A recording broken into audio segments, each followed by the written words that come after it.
करने वाले हैं वो है software development life cycle. Software development life cycle क्या होता है और इसकी आवश्यकता क्या है? What is the need of software development life cycle? Why we use software development life cycle?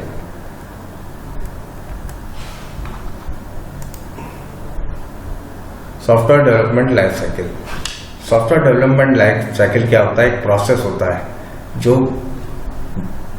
किसी सॉफ्टवेयर के डेवलपमेंट में विभिन्न स्टेजेस को बताता है, ठीक है, ताकि हम और इसकी मदद से हम क्या हाई क्वालिटी प्रोडक्ट डेवलप कर सकते हैं। तो सॉफ्टवेयर डेवलपमेंट लाइफ साइकिल एक प्रोसेस है जो क्या डिफाइन करता है various stages involve in the development of software for delivering A high quality product. विभिन्न स्टेजेस होती हैं इसमें डेवलपमेंट ऑफ सॉफ्टवेयर की for producing A high quality product, ठीक है। SDLC की जो स्टेजेस होती है that cover the complete life cycle of software. SDLC की जो स्टेजेस होती है वो कंप्लीट लाइफ साइकिल कवर करती है सॉफ्टवेयर का, मीन्स सॉफ्टवेयर के इंसेप्शन से लेकर के सॉफ्टवेयर के रिटायरमेंट का, ये सारी अवस्थाएं इसके लाइफ साइकिल में आती है, ठीक है। जैसे आदमी की होती है लाइफ साइकिल, क्या होता है? बाल अवस्था, युवा अवस्था, वृद्धावस्था और वानप्रस्थ अवस्था। इसी तरह कोई भी सॉफ्टवेयर भी डेवलप होता है तो उसका भी एक लाइफ साइकिल होता है, उसके इंसेप्शन से उसके रिटायरमेंट तक। ये सारी जो स्टेजेस हैं वो इसके लाइफ साइकिल के अंदर आती है, ठीक है। SDLC जो प्रोसेस है that leads to the development of a software in a systematic and discipline manner. इसमें किसी भी सॉफ्टवेयर के डेवलपमेंट को एक सिस्टमैटिक और डिसिप्लिन तरीके से किया जाता है, ठीक है। इसमें कोई एडहॉक अप्रोच नहीं होती थी। पहले क्या होते थे, छोटे प्रोग्राम बनते थे, उसमें एडहॉक अप्रोच काम में आती थी। कोई प्रोग्राम बनाया, काम कर रहा है, ठीक है, नहीं किया उसे छोड़ दिया, दोबारा नया बनाने लग गए। लेकिन बड़े प्रोजेक्ट्स, बड़े सॉफ्टवेयर, बड़े प्रोजेक्ट्स बनाने के लिए क्या होता है, एक सिस्टमेटिक और साइंटिफिक अप्रोच चाहिए सॉफ्टवेयर डेवलपमेंट की। वो सॉफ्टवेयर इंजीनियरिंग के कंसेप्ट से आती है। तो SDLC जो प्रोसेस है वो किसी भी सॉफ्टवेयर के डेवलपमेंट को एक सिस्टमेटिक और डिसिप्लिन मैनर में करता है। What is the need of SDLC? या पर्पस क्या है? Software development life cycle is a process that is used by the software industry to design, develop and test high quality software. Software development life cycle एक process है जो कि software industry द्वारा काम में लिया जाता है डिजाइन करने के लिए, डेवलप करने के लिए और टेस्ट करने के लिए हाई क्वालिटी सॉफ्टवेयर को। SDLC का मेन उद्देश्य क्या होता है? To produce high quality software that meets customer requirements.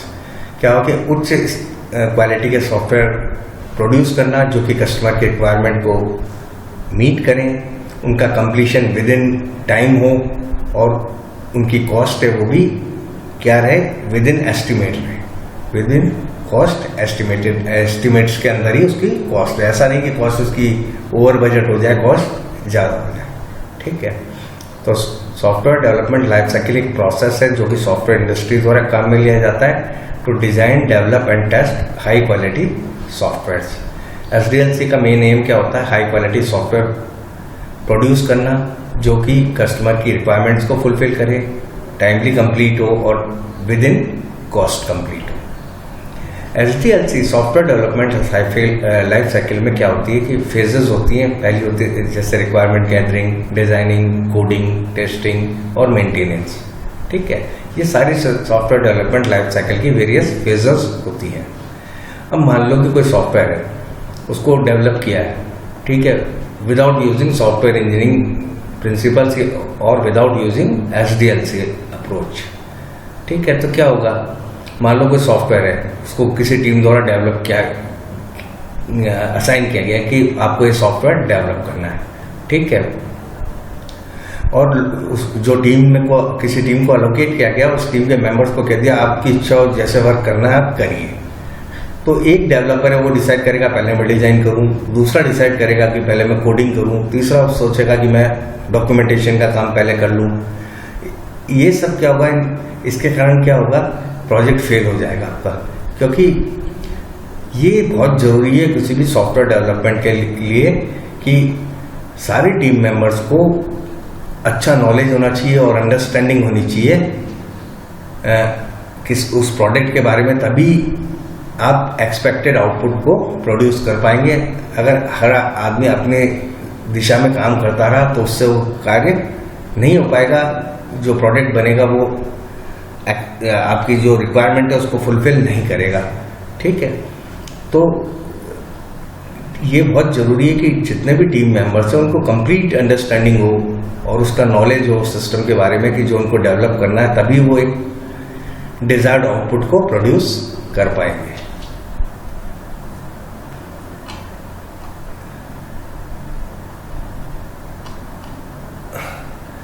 Next आता है SDLC साइकिल। ठीक है, सॉफ्टवेयर डेवलपमेंट साइकिल रिप्रेजेंट क्या करता है? Process of developing software. मैंने बताया इसमें क्या क्या फेजेस होती है। रिक्वायरमेंट गैदरिंग हो गई, उसको एनालिसिस किया जाता है, डिजाइन होती है, इम्प्लीमेंटेशन कोडिंग होती है, टेस्टिंग होती है, फिर उसका डिप्लॉयमेंट किया जाता है और आखिरी में कौन सी फेज में एंटर हो जाता है? मेंटेनेंस फेज में। अब पहली स्टेप होती है इसकी कम्युनिकेशन। ठीक है, इसमें क्या होता है कि कोई यूजर है, वो उसको कोई सॉफ्टवेयर प्रोडक्ट बनवाना है, उसको कोई सॉफ्टवेयर प्रोडक्ट बनवाना है। वो सर्विस प्रोवाइडर से कांटेक्ट करेगा जो कि क्या करता है? सॉफ्टवेयर डेवलपमेंट की सर्विस प्रोवाइड करता है और उसके साथ टर्म्स एंड कंडीशन पे नेगोशिएट करेगा। ठीक है, वो अपनी जो रिक्वेस्ट है वो किसको प्रोवाइड कर देगा? ऑर्गेनाइजेशन को राइटिंग में दे देगा। ठीक है, तो कस्टमर है जिसको कोई सॉफ्टवेयर प्रोडक्ट बनाना है, वो सर्विस प्रोवाइडर से कांटेक्ट करेगा, उसे अपनी सारी रिक्वायरमेंट समझाएगा, उससे टर्म्स एंड कंडीशन पे नेगोशिएट करेगा और फिर वो क्या करेगा? अपनी रिक्वेस्ट है वो सर्विस प्रोवाइडिंग कंपनी को राइटिंग में प्रोवाइड करवाएगा। ठीक है, दूसरी फेज आती है रिक्वायरमेंट गैदरिंग। अब क्या होगा? वो सॉफ्टवेयर प्रोडक्ट आ गया, उसके लिए क्या किया जाएगा? रिक्वायरमेंट गैदर की जाएगी। उस सॉफ्टवेयर प्रोडक्ट के बारे में क्या की जाएगी? कस्टमर को जो सॉफ्टवेयर प्रोडक्ट बनवाना है उसके बारे में सारी रिक्वायरमेंट्स को गैदर किया जाएगा। तो इसके लिए सॉफ्टवेयर डेवलपमेंट के लिए पहले उसके लिए एक टीम असाइन की जाएगी। टीम क्या करेगी? डिस्कशन करेगी विभिन्न स्टेक होल्डर से, प्रॉब्लम डोमेन के जो विभिन्न स्टेक होल्डर्स हैं, जैसे उसके यूजर हैं, है ना, उन सबसे डिस्कस करेगी और उस सिस्टम के बारे में अधिक से अधिक जानकारी निकालने की कोशिश करेगी और उनके रिक्वायरमेंट के बारे में भी अधिक से अधिक जानकारी निकालने की कोशिश करेगी। ठीक है, फिर रिक्वायरमेंट से उसको सेग्रीगेट कर दिया जाएगा यूजर रिक्वायरमेंट, सिस्टम रिक्वायरमेंट्स और फंक्शनल रिक्वायरमेंट्स में। ठीक है, और जो रिक्वायरमेंट गैदरिंग के कई तरीके हो सकते हैं। पहला तरीका तो ये हो सकता है कि जो एग्जिस्टिंग कोई सिस्टम वहाँ काम कर रहा होगा उसे स्टडी करो कि वो किस तरह वर्क करता है। ठीक है, यूजर और डेवलपर, जो पुराना सिस्टम है उसके जो यूजर्स हैं वो उसको किस तरह काम में लेते थे, डेवलपर ने किस तरह डेवलप किया, इसके बारे में उनसे इंटरव्यू करो। रेफरिंग टू डेटाबेस में बहुत सारी पुराने जो सिस्टम है, एग्जिस्टिंग सिस्टम जो वहाँ कार्य कर रहा है वहाँ पे उसकी डेटाबेस की स्टडी करेंगे और उसमें भी बहुत सारी आपको इंफॉर्मेशन मिल जाएगी। और एक और तरीका है कि collecting answers from the question tree. इसमें क्या किया जाएगा? सिस्टम के बारे में कि यूजर्स क्या चाहते हैं, उसके कस्टमर क्या क्या चीज चाहता है, उसके जो यूजर्स हैं वो क्या क्या चीज चाहते हैं, उसके बारे में कुछ क्वेश्चंस वगैरह बना दिए जाएंगे।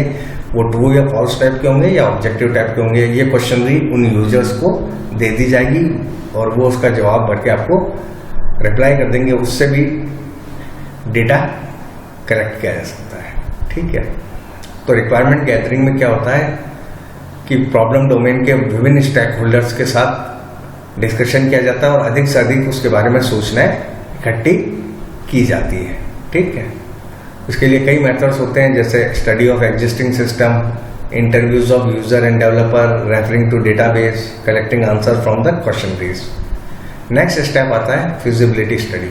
ठीक है, रिक्वायरमेंट गैदरिंग के बाद टीम क्या होती है? एक रफ प्लान बनाती है सॉफ्टवेयर प्रोसेस का।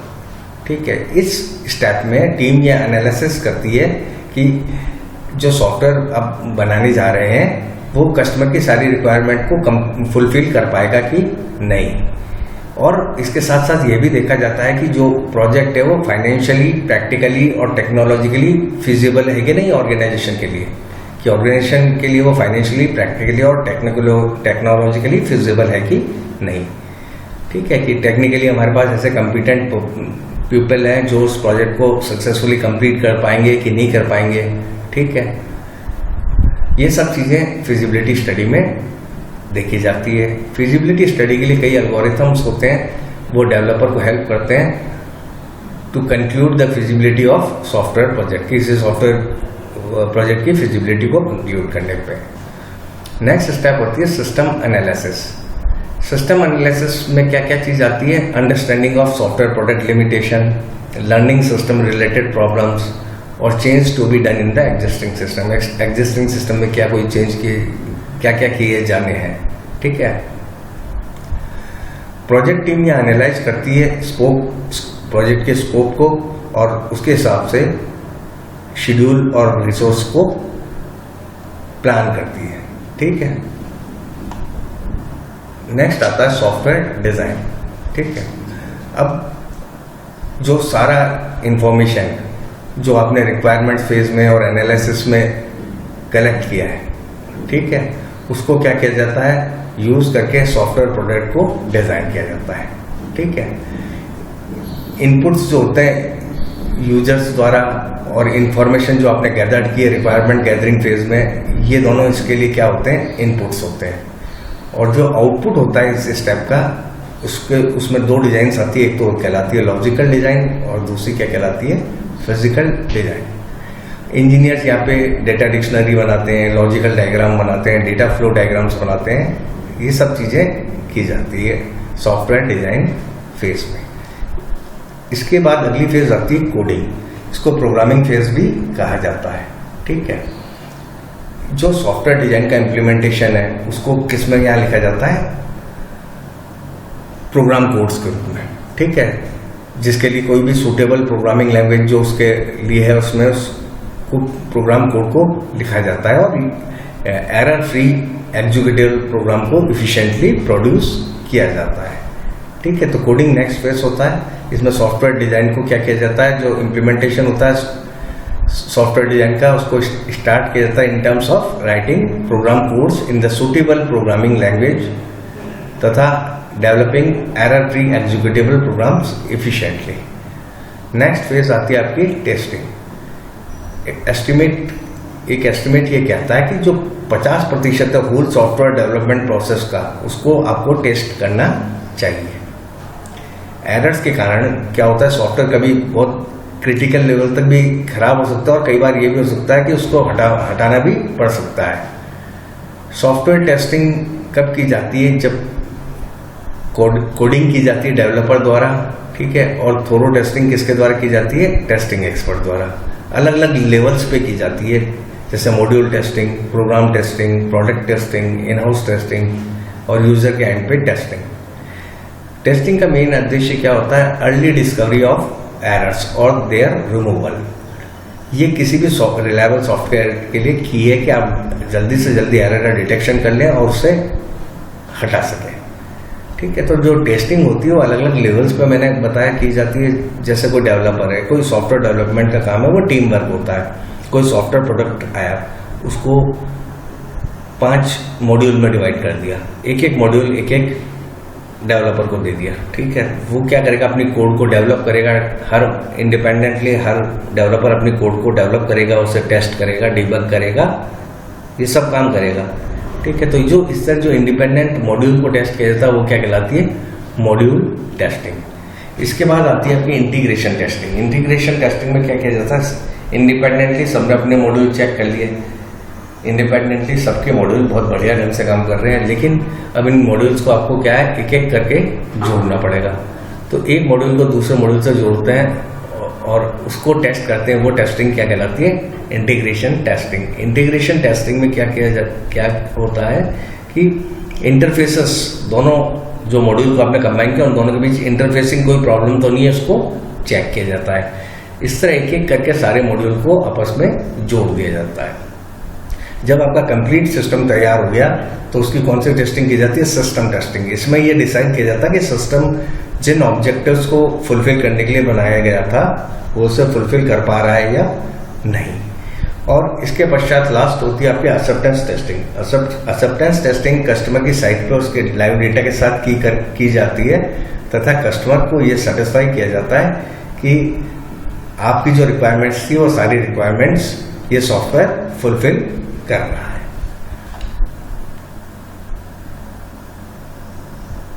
इंटीग्रेशन, ठीक है, सॉफ्टवेयर को उसके बाद क्या है, इंटीग्रेट करना पड़ता है लाइब्रेरीज से, डेटाबेसेस से और दूसरे प्रोग्राम से, ठीक है।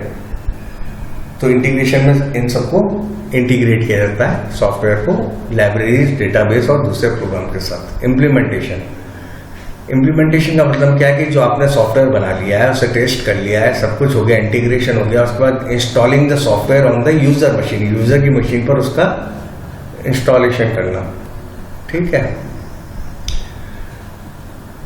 कई बार क्या होता है कि सॉफ्टवेयर को जब आप यूजर की मशीन पर आप इंस्टॉल करते हैं तो आपको पोस्ट इंस्टॉलेशन कॉन्फ़िगरेशन करने पड़ते हैं यूजर के एंड पे, ठीक है। सॉफ्टवेयर को यहाँ पे पोर्टेबिलिटी के लिए, अडेप्टेबिलिटी के लिए और इंटीग्रेशन रिलेटेड इश्यूज कोई अगर आ रहे हैं तो उन सबको किस में सॉल्व किया जाता है, इंटीग्रेशन इम्प्लीमेंटेशन फेज के दौरान सॉल्व किया जाता है, ठीक है। नेक्स्ट आती है ऑपरेशन एंड मेंटेनेंस, ठीक है। ये फेज जो है ये कंफर्म करती है कि सॉफ्टवेयर का जो ऑपरेशन है वो मोर इफिशिएंट हो और लेस एरर्स हो, ठीक है। अगर जरूरत पड़ी तो जो यूजर्स हैं उनको ट्रेन किया जाता है, उनको डॉक्यूमेंटेशन प्रोवाइड किया जाता है कि how to operate the software and how to keep the software operational, ठीक है। अब क्या होता है सॉफ्टवेयर में टाइम के साथ साथ कुछ चेंज आते हैं क्योंकि टेक्नोलॉजिकल चेंज हो जाते हैं या गवर्नमेंट की पॉलिसीज चेंज हो जाती है, तो सॉफ्टवेयर को क्या है टाइम पे मेंटेन टाइमली करना पड़ता है। कैसे किया जाता है, बाय अपडेटिंग द कोड को अपडेट किया जाता है according to the change that are taking place in user end environment और टेक्नोलॉजी। यूजर के एंड एनवायरनमेंट में कोई चेंजेस हो गए हो या टेक्नोलॉजी में चेंज हो गए, उसके हिसाब से सॉफ्टवेयर की कोड को क्या करना पड़ता है, अपडेट करना पड़ता है। ये किसके अंदर आता है, ऑपरेशन एंड मेंटेनेंस। और लास्ट फेज होती है डिस्पोजिशन। जैसे जैसे टाइम पास होता है सॉफ्टवेयर क्या ड्यू टू टेक्नोलॉजिकल चेंज या गवर्नमेंट की पॉलिसीज चेंज या एनवायरनमेंट चेंज, इसके कारण क्या होता है सॉफ्टवेयर डिक्लाइन होने लगता है परफॉर्मेंस में, ठीक है। कई धीरे धीरे क्या होता है, कई बार कंप्लीटली ऑब्सोल्यूट हो सकता है या ये हो सकता है कि इसमें आपको काफी अपग्रेडेशन करने की आवश्यकता पड़े, ठीक है। तो ऐसे टाइम पे फिर सॉफ्टवेयर को क्या है कि अब पूरे का पूरा सॉफ्टवेयर आपका चेंज हो गया, पूरा का पूरा मतलब आपको पूरा का पूरा सॉफ्टवेयर चेंज करना पड़ेगा, तो उसकी तुलना में क्या किया जाता है, उस सॉफ्टवेयर को रिटायर कर दिया जाता है और नए सॉफ्टवेयर प्रोडक्ट को डेवलप किया जाता है। और दैट्स ऑल, थैंक्स।